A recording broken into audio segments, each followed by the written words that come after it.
Okay, doctor N Selvaraj organ ഫൗണ്ടേഷൻ്റെ general സെക്രട്ടറിയാണ്. Doctor Selvaraj, നേരത്തെ ഡോക്ടർ ജോസ് ചൂണ്ടിക്കാണിച്ചതുപോലെ പൊതുജനങ്ങൾക്ക് അവബോധം കൊടുക്കണം, അല്ലേ? അത് പലപ്പോഴും ഉണ്ടാകുന്നില്ല, നിർഭാഗ്യവശാൽ ഉണ്ടാകുന്നില്ല. പലർക്കും ഇപ്പോഴും അറിയില്ല ഈ അവയവം ലഭിക്കേണ്ട ഡോണർക്കും അതുപോലെ റിസീവർക്കുമൊന്നും കൃത്യമായിട്ട് ഏത് മാനദണ്ഡങ്ങളനുസരിച്ചാണ്, എന്തൊക്കെ നടപടിക്രമങ്ങൾ പാലിച്ചാണ് ഈ ഒരു ക്രയവിക്രയം നടത്തേണ്ടത് എന്ന് അറിയില്ല. പലരും അജ്ഞരാണ്. അതുകൊണ്ട് തന്നെയല്ലേ ഇവർ അപകടത്തിൽ ചെന്ന് ചാടുന്നത്? ഡോക്ടർ സെൽവരാജ്. ആമുഖമായി എനിക്ക് പറയാനുള്ളത്, ഞാനൊരു അവയവം മാറ്റിവെച്ച ഒരാളാണ്. ലിവർ മാറ്റിവെച്ച ആളാണ്. ജോണ്ടിസ് വന്ന് അനന്തരഫലമായി ലിവർ സിറോസിസായി മാറ്റിവെക്കപ്പെട്ട ആളാണ്. എൻ്റെ മകനാണ് എനിക്ക് ലിവർ തന്നത് 3 വർഷമായി.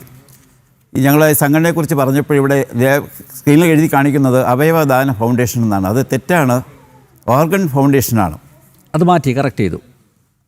പ്രധാനമായിട്ട് പറയാം, ഇവിടെ എനിക്ക് മുമ്പ് ആദ്യ ആൾ സംസാരിച്ച ആളും രണ്ടാമത്തെ ആളും വളരെ വിശദമായി പല കാര്യങ്ങളും സംസാരിച്ചു. എനിക്ക് ഒരു അനുഭവസ്ഥൻ എന്ന നിലയിൽ ഈ സമൂഹത്തോട് പറയാനുള്ളത്, എന്തുകൊണ്ട് ഈ അവയവ മാഫിയ വളരുന്നു, അതിനെതിരെ നമുക്ക് എന്ത് ചെയ്യാനാണ്, ഒരു പ്രിവെൻറ്റീവ് മെഷേഴ്സ് എന്തെടുക്കാൻ പറ്റും, അതിനെക്കുറിച്ചാണ് കൂടുതൽ സംസാരിക്കേണ്ടത്.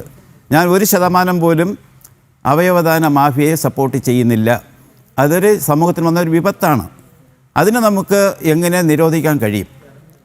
എൻ്റെ അറിവനുസരിച്ച് 4000-ൽ അധികം രോഗികൾ വിവിധ അവയവങ്ങൾക്കായി KSOTയിൽ ദേശീയത കാത്തിരിക്കുന്നു. ഇവിടെ KSOTയെക്കുറിച്ച് ചില അഭിപ്രായങ്ങൾ ചില ആൾക്കാർ പറഞ്ഞു. പക്ഷെ എൻ്റെ അനുഭവത്തിൽ ഞാൻ ഈ നാളുകളിൽ മനസ്സിലാക്കുന്നത്, KSOT ഇപ്പോൾ സജീവമായി പ്രവർത്തിക്കുന്നു. കാരണം ഞാൻ KSOT പോയി മരണാനന്തര അവയവദാനത്തിനുവേണ്ടി പ്രേരിപ്പിച്ച പല ഭവനങ്ങളിലും ഞങ്ങൾ നേരിട്ട് പോയി. അതിനു ശേഷം ആഴ്ചകൾ കഴിഞ്ഞിട്ട് ആ അവയവം കൊടുത്ത കുടുംബാംഗങ്ങൾ കാണുവാനും അവരെ ആശ്വസിപ്പിക്കാനും കടന്നു പോകുമ്പോൾ അവരിൽ നിന്ന് കിട്ടുന്ന പ്രതികരണം അത് വളരെ ശ്ലാഘനീയമാണ് ഈ നാളുകൾ ചെയ്തുകൊണ്ടിരിക്കുന്നത്. പിന്നെ ഫണ്ടിനെക്കുറിച്ചൊക്കെ പറഞ്ഞു. ഇവിടെ എനിക്ക് ഈ സമൂഹത്തോട് പറയാനുള്ളത്, മരണാനന്തര അവയവദാനം പ്രോത്സാഹിപ്പിക്കണം. ഇന്ന് അതിന് തടസ്സമായിരിക്കുന്നത് ഞാൻ മനസ്സിലാക്കുന്നത്, ഒരു പക്ഷേ അതിനെ ഈ അവയവദാനത്തെക്കുറിച്ചുള്ള ഒരു അജ്ഞത, അത് എങ്ങനെ നമുക്ക് മാറ്റിയെടുക്കാനായിട്ട് കഴിയും? ഞങ്ങളുടെ ഓർഗൻ ഫൗണ്ടേഷൻ എന്ന് പറയുന്നത് അവയവങ്ങൾ കൊടുത്തവരും അവയവങ്ങൾ സ്വീകരിച്ചവരും മാത്രം അംഗങ്ങളായിട്ടുള്ള ഫൗണ്ടേഷനാണ്. ഇതിനകത്ത് മറ്റൊരാൾ അംഗമാകാൻ പറ്റത്തില്ല. അതുകൊണ്ട് തന്നെ ഈ അനുഭവത്തിൽ കടന്നു പോയവർ ആണ് ഈ കാര്യങ്ങൾ ചെയ്യുന്നത്. ഞങ്ങൾ പ്രധാനപ്പെട്ട ഒരു ഐറ്റമാണ് കോളേജുകൾ കേന്ദ്രീകരിച്ച് മരണാനന്തര അവയവദാന ബോധവൽക്കരണ ക്ലാസ്സുകൾ നടത്തുന്നു. ഈ കഴിഞ്ഞ 1 വർഷത്തിനകത്ത് ഏതാണ്ട് 4ഓളം കോളേജുകളിൽ ഞങ്ങൾ പോയി KSOTയും അവിടുത്തെ ഡോക്ടർമാരും ആയിട്ട് ഈ ബോധവൽക്കരണ ക്ലാസ് നടത്തി. അതിൻ്റെ ഫലം കാണുന്നുണ്ട്. അത് കാലക്രമേണ അത് ഉണ്ടാകുമെന്നാണ് പ്രതീക്ഷിക്കുന്നത്. എനിക്ക് ഈ തന്നത് പറയാനുള്ളത്, എന്തുകൊണ്ട് ഈ ജനം അവയവങ്ങൾ ദാനം ചെയ്യാൻ ശ്രമിക്കുന്നില്ല? ഇവിടെ ഒരു ആമുഖമായ ഒരു കണക്കുകൾ പറയുമ്പോൾ, ഇന്ന് കേരളത്തിൽ നടക്കുന്ന റോഡ് അപകടങ്ങൾ നടക്കാൻ പാടില്ല, പക്ഷെ നടക്കുന്ന അപകടങ്ങളിൽ ഭൂരിഭാഗം ആളുകളും അവയവങ്ങൾ നൽകുന്നില്ല. അത് നമ്മൾ പറ്റുന്ന ഒരു വീഴ്ചയാണ്. മറ്റ് പല സംസ്ഥാനങ്ങളിലും ഈ മരണാനന്തര അവയവദാനം കൂടുതൽ നടക്കുന്നുണ്ട്. അവർക്ക് പ്രോത്സാഹനവും ഗവൺമെൻറ് തലത്തിൽ നൽകുന്നുണ്ട്. പക്ഷേ കേരള സംസ്ഥാനത്ത് എന്തുകൊണ്ടോ അവയവങ്ങൾ ദാനം ചെയ്യുന്നവർക്കോ കുടുംബാംഗങ്ങൾക്കോ ഒരു പ്രോത്സാഹനം അവർ നൽകുന്നില്ല. അത് നമ്മൾ ചിന്തിക്കേണ്ട ഒരു കാര്യമാണ്. രണ്ടാമത്, ചില ഭയമാണുള്ളത്. ഒരുപക്ഷെ നമ്മൾ ലൈവ് ഡോണറിനെ പ്രൊമോട്ട് ചെയ്യുന്നില്ല. ഇന്ന് നിയമം അനുസരിച്ച് രക്തബന്ധമുള്ളവർ അവയവം കൊടുത്തു കഴിഞ്ഞാൽ നിയമപ്രശ്നങ്ങൾ വളരെ കുറവാണ്. പക്ഷേ രക്തബന്ധമില്ലാത്ത ഫാമിലിയിലെ ആൾ കൊടുത്താൽ പോലും വളരെ നിയമക്കുരുക്കുകൾ ഇന്നുണ്ട്. എൻ്റെ അനുഭവത്തിൽ, ഈ 1 വർഷത്തെ എൻ്റെ അനുഭവത്തിൽ എനിക്ക് പരിചയമുള്ള 2 പേര് അവയവത്തിന് വേണ്ടി കാത്തിരുന്ന് നിയമകാര്യങ്ങൾ പോയി കഴിഞ്ഞതിന് ശേഷം വളരെ ലാഗിങ് വന്ന് ആ കാരണത്താൽ ആ രോഗി 2 പേര് മരിച്ചു പോയിട്ടുണ്ട്.